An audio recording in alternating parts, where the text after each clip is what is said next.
Hi and welcome. I'm Jesse Cox, the editor-in-chief with betting.net, and today I am with Daniel Helm, the odds maker at Caesars Sportsbook. First off, thanks for taking the time to join with us, Daniel. How are you? Good. Thanks for having me. Sweet. So a lot of people may not have read the interview we've done before, but not only are you currently an odds maker at Caesars Sports, you had a pretty cool job before you were an odds maker for Caesars. You were a full-time sports bettor for about 4 years. Is that about right? Yeah, about 4 years on my own. Didn't become a billionaire, but lasted 4 years sustaining myself. Yeah, I think if you can sustain yourself doing it, that's you're doing pretty good. Do most of the other guys that are odds makers, like, did they follow a similar path as you? Like most of the other odds makers you talk to, were they just kind of full-time or part-time sports bettors and then kind of moved into odds making, or how does that work? Do you find a trend? Some were. Most have taken a path of working in a sports book for a long time, going and graduated a role of odds maker. I used to work in a sports book too for a few years. I was just lucky enough to land an odds making job after my career as a bowler full time. Nice. And do you see that, like, I mean, is that a growth industry right now? Because it seems like every other month a new state is legalizing gambling, or sometimes multiple every month are legalizing gambling. So do you see more and more people kind of being needed in that industry and kind of blowing up? Definitely, yeah. I know we're hiring. In fact, we actually hired a couple odds makers that did not have sportsbook experience, which is kind of unheard of, but just goes to show the demand right now for this extremely fast growing market. Yeah. I'm curious with those guys, what experience did they have? I mean, were they bringing like I don't know, some kind of tech knowledge, or, I mean, was there a reason you think those guys got hired? Yeah, I think one guy in particular, he was managing a sporting goods store, but had some background in tech, actually. That's just the guy I've been helping to train lately. Okay. The others, I'm not so sure on. I Cool. think they had some background in sports, but I'm not sure exactly what. Yeah. Either way, it sounds like a good time to get into it. Yeah, for sure. So is this the busiest week of the year for you guys leading up to the Super Bowl, or is maybe that March Madness, or, I mean, how's this week been going? Or, I mean, maybe the last 2 weeks since the championship games. Yeah, second busiest. Those first 4 days of March Madness is like each day is the Super Bowl for 4 straight days. But this is a close second as the weekend comes up, Thursday, Friday into the weekend. It gets busier and busier for sure. And then this year we've also got the Olympics going on, so that adds to the schedule. So yeah, this is a close second to March Madness. Cool. Are you seeing more money get thrown around this year than years previously, just with more and more states that have legalized gambling? Right. So we recently opened in New York, and our software actually started slowing down a little bit after we added New York because of sheer volume coming in. The handle that we're taking and the amount of bets is almost doubled since we added New York. And I think New York's been one of the more heavy lockdown states. Yeah. So I think there's a lot of people that have been, itching for entertainment for the last couple of years now. So when sports betting opened, they went hard, and they're continuing to go hard every day. We've got a big handle every day in New York. Yeah, no doubt. I mean, I've heard some of the stats coming out of like that first week or first couple days where just millions, if not billions of dollars are being placed. And I mean, it's crazy. So, I mean, I know you focus, last time we talked, you guys can kind of look and see smart money versus squares. Where does it seem like the smart money's going for the Super Bowl this year? Or can you say, or I don't know, do you have any ideas on it? The smart money, the majority of the smart money is being placed on the props because there's such a huge prop menu for the Super Bowl. As far as the spread goes, I think it's pretty even. I think people are pretty split, sharp bettors included. I don't think, there's been some Super Bowls where it's like sharps versus squares. Like when Seattle played Denver is a good example of that. When Peyton Manning was with the Broncos, the public was all over Peyton Manning and the Broncos, the high-flying offense, and all sharps were on Seattle as having the team with a dominant defense and a really strong game. Of course, Seattle blew them out in the cold weather in New York that year. But this year, I think it's pretty evenly split. I think the line is 4 or 4.5, depending where you look. It hasn't really moved much. It's just gone between 4 and 4.5 since the championship game. Yeah, I think that's a reflection of just how evenly split the bettors see the sharp and square alike. Yeah. It was interesting. I mean, I looked ahead of time what the lines are and what movement there might have been in the past 2 weeks. There really wasn't much. It's kind of flickered back and forth between 4, 4.5. So it's interesting that, I mean, it seems like you guys or somebody put out a good number.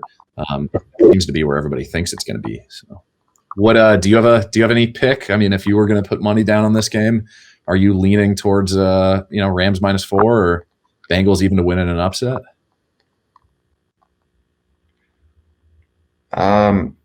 Yeah, I think it's a pretty tough game to bet. Honestly, I think Cincinnati has a special quarterback. I think the Rams have the better coaching for sure. And something going for Cincinnati is no one expected them to be here. And, they're the underdog, so they're not supposed to win the game. All the pressure is on the Rams, having lost the Super Bowl a few years ago. Now they're hosting it at home. So they've got all the pressure on them. If I had to bet, I think I would take the points with Cincinnati. Okay. But it's a tough game. It's a tough game to handicap. Do you think it makes a difference that the game's being played in LA, that it's not a true neutral site? Very limited. Okay. LA doesn't have a super strong home field advantage. And also the Bengals have extra time to prepare for it. And it's turf. There's nothing really special about the Rams Stadium. Like Indoors, yeah. Good weather. I mean, a very slight advantage, I'd say. Okay. Yeah, I wasn't sure if, that would need to be taken into account. So I know you mentioned prop bets are big. I actually saw just this morning the number one prop bet another sportsbook reported that's being bet on is actually for Joe Burrow to win the MVP. So it seems like a lot of people are, I mean, obviously it's pretty normal for the winning quarterback, right? If you had to bet, you would take the winning quarterback. But I thought that was interesting that that was the most, bet on prop bet so far that many people expect the Bengals to pull an upset and win the Super Bowl. Are you guys seeing any prop bets like that stick out at your book? Or have you noticed anything? Yeah, we're offering fairly new, or at least for our book, a new bet. It's called Super Bowl Squares. You bet the number that the team score will be, the second digit. So if the Rams score 28 and the Bengals score 20, you're betting for 8 to be the Rams number and 0 to be the Bengals number. It's called Super Bowl squares. Okay. You're just betting on the last number of the score. And we've done, like, I think a couple million in handle on that already, which is kind of surprising to me. But people love betting on the number of the score that these teams are going to land on. Other than that, like every game now has, prop bets for the players, receiving yards, rushing yards. The Super Bowl, we offer more like cross-sport props, Okay. which are pretty popular. We'll be like if the Warriors are playing earlier that day, it'll be like Steph Curry points against total Bengals points. Curry might be minus 7.5. It's the cross-sport props that people get excited about that are unique to this game that tend to get a lot of play in the week leading up to the Super Bowl. But overall, yeah, the Super Bowl squares props, I've been kind of blown away with how much people are betting on that so far. Yeah, I mean, it is crazy. I've never heard of that, except for, I'm sure you saw it the same way I did, like at Super Bowl parties back in the day. Or, I mean, I even see guys on Facebook posting it, where you can play those Super Bowl squares where you put in $20 and try to hit the right number. So it's interesting to see that, which was very like old school rudimentary on paper, kind of being picked up now by Caesar Sportsbook. So maybe people are looking for kind of like a throwback, easy way to bet where it's somewhat random. I mean, somewhat intelligent, and you have a better chance than just picking the score, right? Which, I mean, people do, but is a long shot. The payout is pretty good. We're offering pretty long odds on the numbers, as you might imagine. It's kind of like picking a name out of a hat. So the odds are good. Cool. So I also wanted to bring up, because I think one of my favorite things about Super Bowl props is like the really crazy kind of out there ones. Are you familiar with some of those? You mean like Gatorade or National Anthem, that kind of stuff? Exactly. So give me your take. What's the winning color of Gatorade? I have the odds in front of me if you want to hear them. Oh yeah, go for it. Okay. So I'll give you just some background. 2 out of the last 3 years, it's been blue. But surprisingly, blue doesn't have the best odds. The best odds is orange at plus 210. And then you have lime, green, or yellow at plus 350. You have clear or water at plus 350. Blue at plus 400, red at 500, and purple at 500.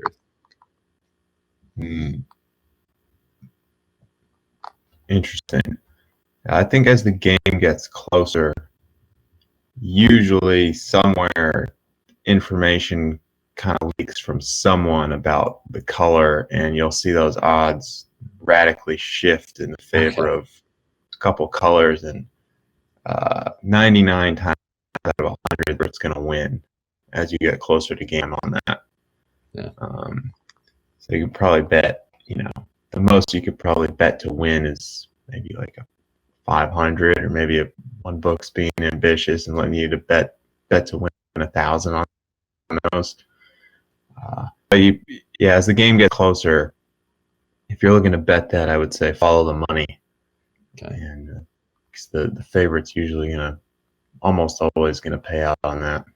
So there's some Gatorade point shaving, if you will, or Gatorade insider trading going on. Exactly, Gatorade insider trading. Yeah, I also saw. Speaking of prop bet insider trading last year, I mean, I'll get your take right now. The over under on the national anthem is 1:27, but last year somebody recorded and then leaked the performance rehearsal time. Right, I remember that.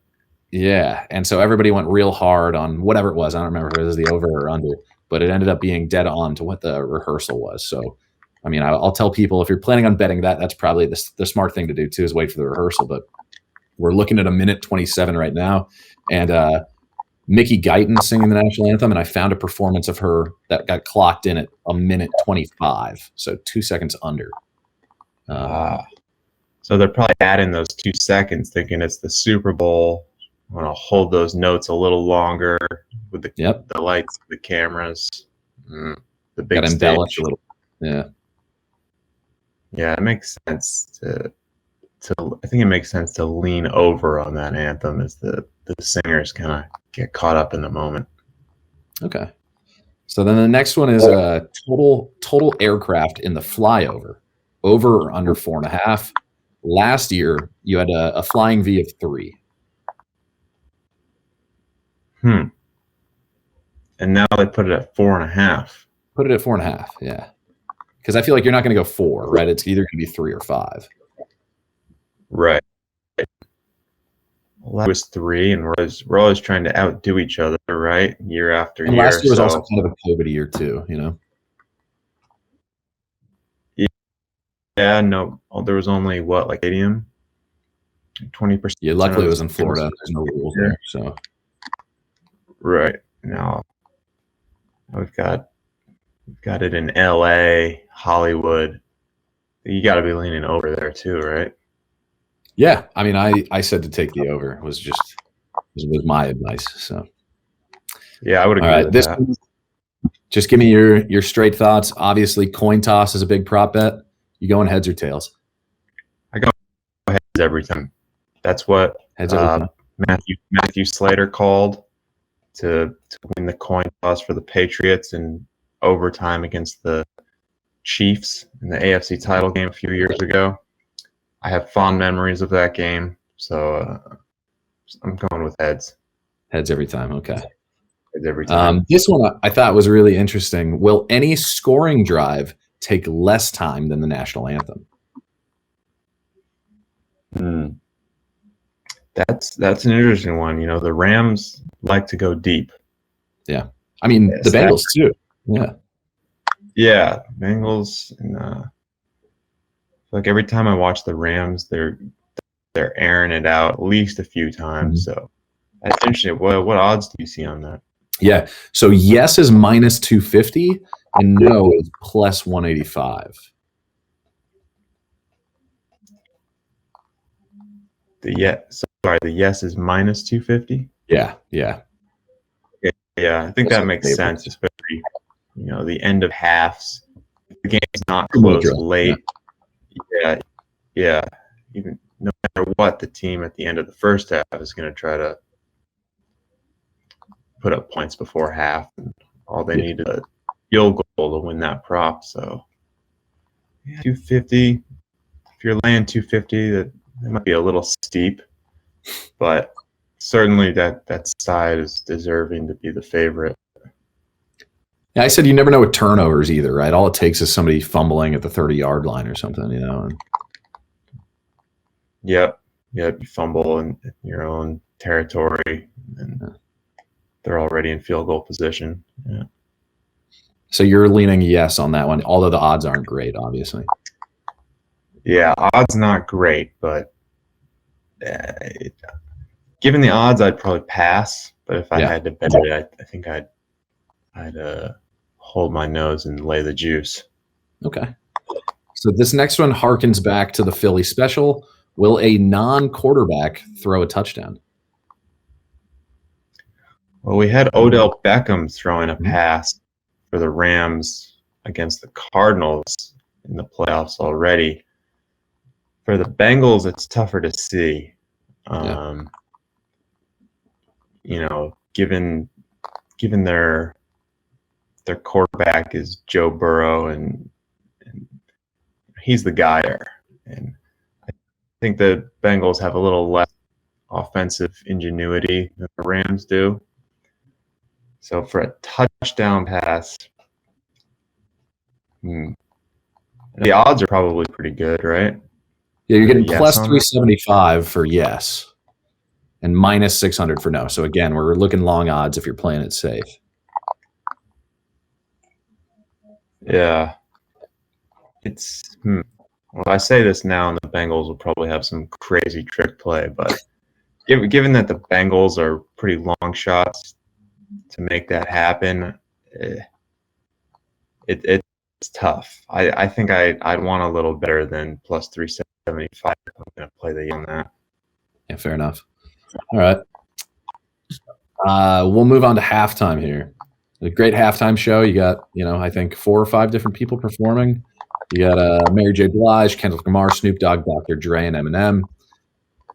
One of my favorite halftime props is, will Snoop Dogg smoke on stage during the halftime show? That is a prop? That is a prop, yeah. Wow.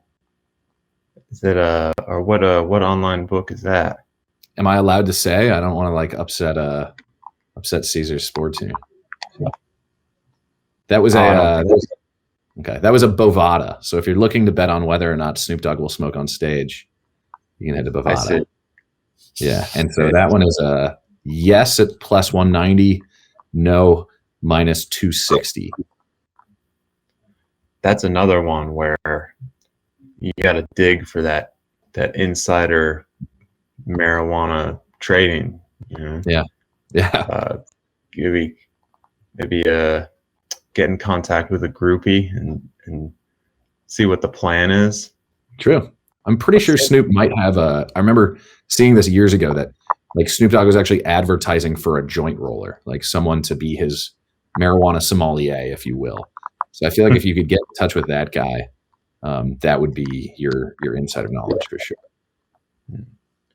I would still lean no on that, just because I think he's going to be focused on put show. Okay. He wants any distractions. Mm-hmm. That's my off the cuff beat on that.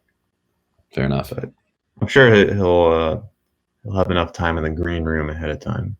Yeah. To do all that. Yeah, nice reference.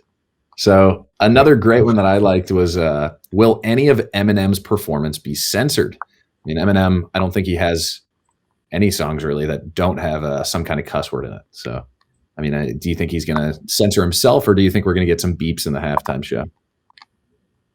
I think we may get some beeps, right? I think ever since Janet Jackson and Justin Timberlake had the little wardrobe malfunction, I think all these games are actually, they're live, but they're actually a 5 to 7 second delay. So I would bet on the beeps there. Okay. Although with 5 of them, see, if it was just Eminem doing the show, then I would say definitely there will be some beeps.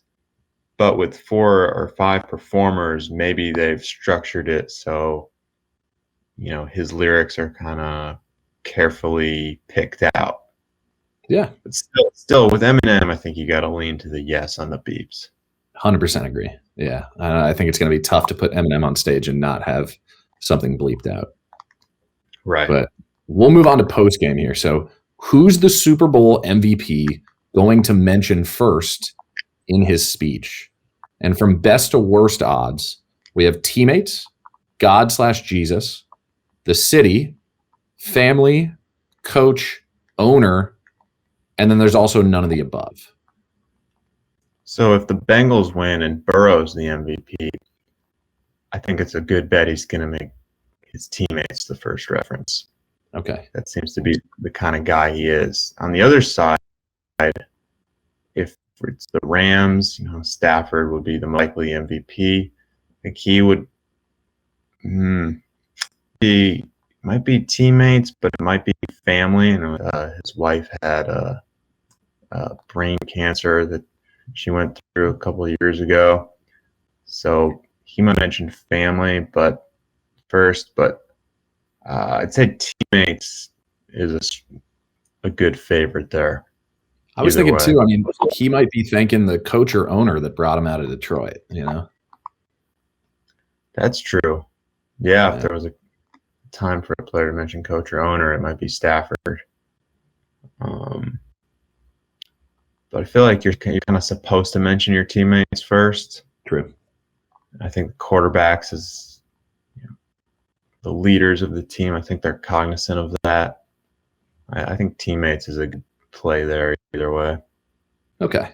Yeah, that one has the best odds at minus 125, and I think it does for a reason. So Yeah, that seems a little short. I'd make that a little higher favorite. Yeah, you would think. I mean, it jumps straight up. The next one is plus 225, and then owner would be at plus 2,000. So I mean, if you go owner and Matt Stafford gets it and thanks, gives big thanks to getting out of Detroit, I mean, you're making some cash there. So. Right. Yeah. Good point. Okay, last one I'll give you here. I mean, we can go on all day with these, but last one I'll give you is: will a player propose on field following the Super Bowl? I think we got to go back to the insider trading on that. Is there a player in a position to do that? Yeah. Anyone any record of a player going into Zales this week? Ooh, yeah, that's that. If you were that ring seller, that jewelry owner, there's money to be made. Right. Yeah. But then you got to hope they win. Yeah. What are the odds on the no on that? So no is minus 650. Yes is plus 400. I see. Mm-hmm. Yeah. You don't want to lay minus 650 and then have like the long snapper come out and get on one knee after the game. That would be a real shame. Yeah, totally. Just like one of the random backup gunners on special teams or something.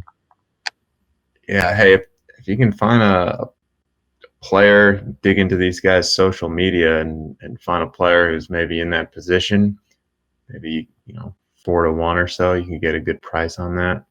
Yeah.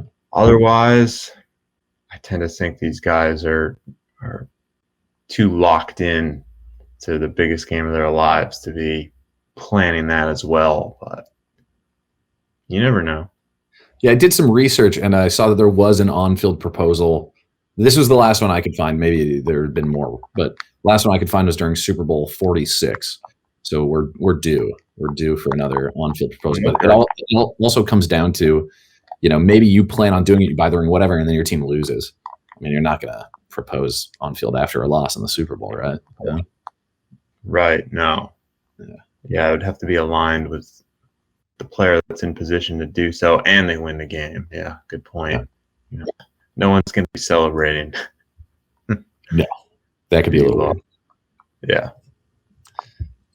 All right, so we'll move on here. Something I meant to ask you last time, and it totally slipped my mind, is as a sports bettor for 4 years, do any bets that you either won or lost stick out to you? Like, did you ever hit like maybe a 12-leg parlay or something? Or I don't know, did maybe somebody cover in the last 10 seconds of a game?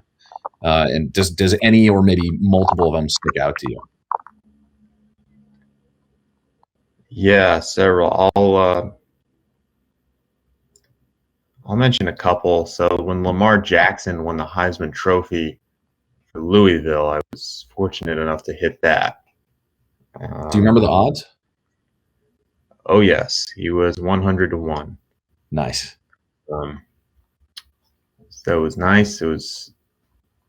I won't mention them here, but it was actually my former employer at the sportsbook I used to work at that was offering those 100-1 odds. And their first game, Louisville's first game, was against Charlotte, which is like barely a Division I school. And it was actually on a Thursday before the first Saturday of college football.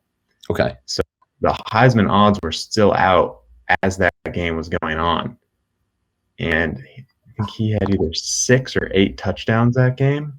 Yeah, he killed it. I remember that. So as that game was going on, right as it was finishing, and he had a monster game, I was able to get down at 100-1. And he ended up winning. So that was pretty cool. And then one I got bailed out on was the Vikings and the Saints when Stephon Diggs scored that last second touchdown. Yeah. I got good odds. I got early in the week. I remember the Vikings were minus 3.5 in that game, and the number closed minus 5.5. So I got really good odds. I was feeling good about it, but then I needed a miracle at the end, and I got it. You got the Minneapolis Miracle, yeah. So probably the top two that stick out. Yeah. Okay. And on the flip side of that, any losses that stick out? Oh yeah. I think I've managed to erase a lot from my memory, but don't worry, I had plenty of losses.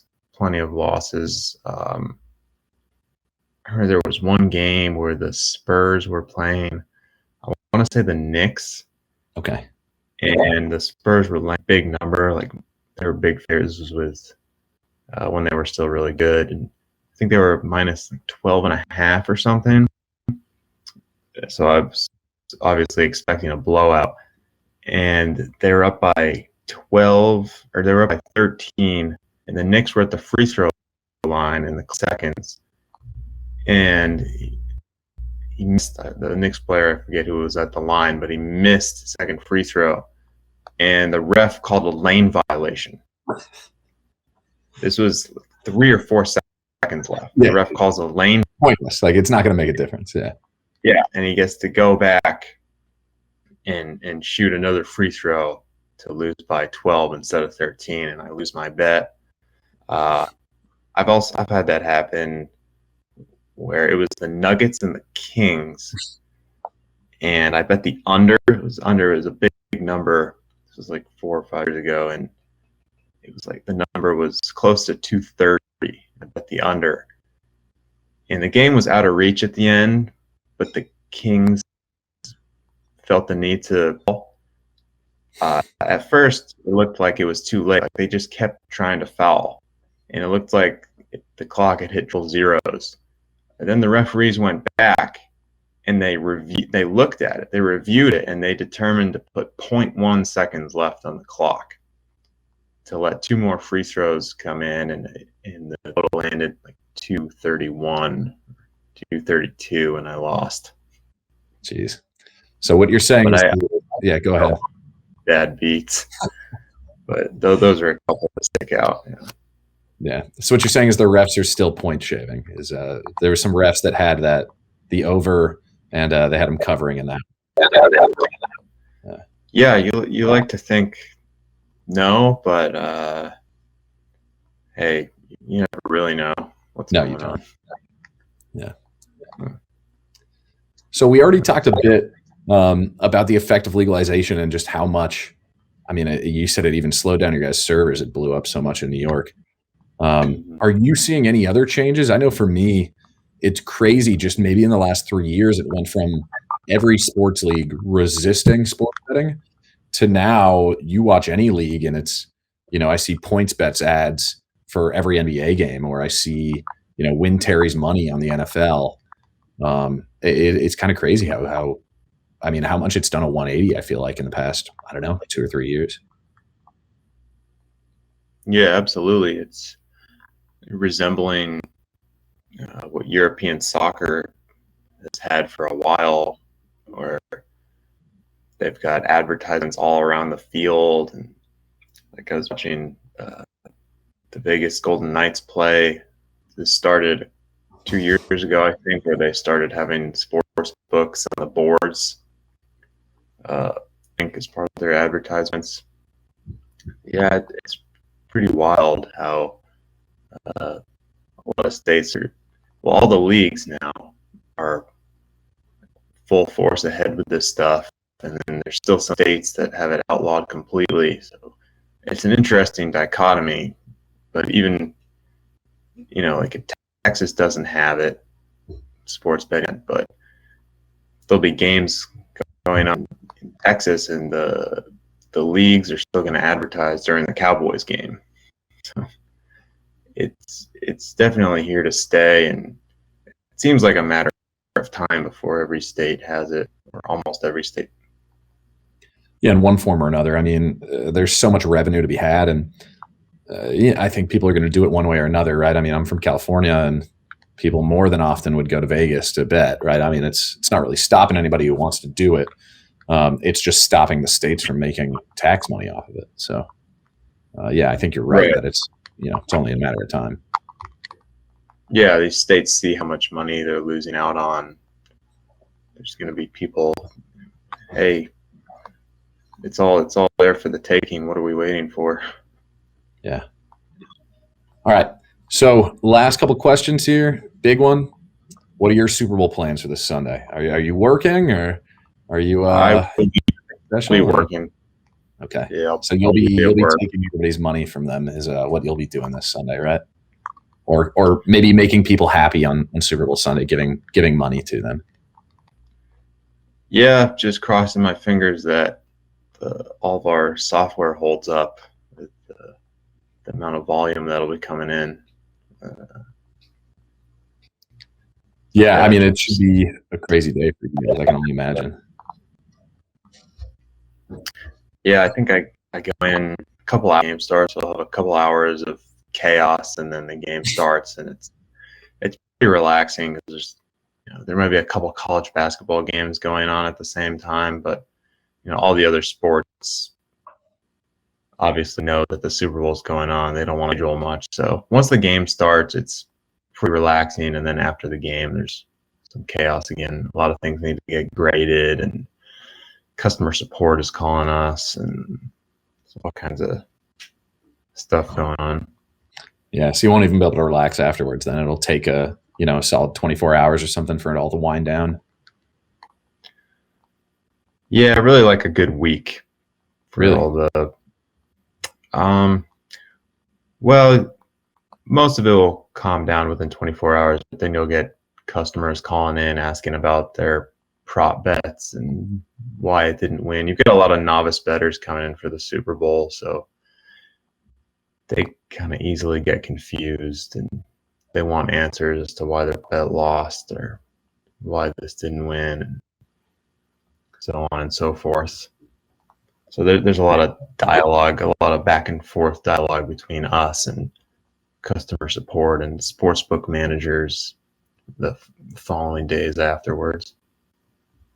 That makes sense. And then you guys have like a week or two to relax, and then it's on to March Madness, and you get to do it all over again, right? Right. Yeah, do it all over again, just in a different form. Yeah. Cool, man. Well, I don't want to take up too much of your time, so I'll let you get going here. But it sounds like you got plenty on your plate with Caesar Sportsbook. I would say definitely go check out, for anybody watching this, the squares there, the score picking squares, because those seem to be really popular. I know Caesars has been running some cool promotions as well. You can get a free basketball jersey, I think, if you bet over $50 on the NBA right now, and they were running a really cool Super Bowl promotion as well. I think it's over by now, but you could get a private jet to the Super Bowl. So Caesars is doing a lot of cool stuff, I know. So definitely go check it out. I don't know if you want to give any other plugs to Caesars while you're here, or if I hit them all. No, I think you got it. I think we're in 16 states right now. We're about to open in Washington State to make it 17, I think. So yeah, if you're in one of those states, or you can drive to one of those states, sign up. Got some good promotions going on. Sweet. Well, thanks again, Daniel. Yeah, no problem. Thanks for having me. All right. Have a good one. You as well.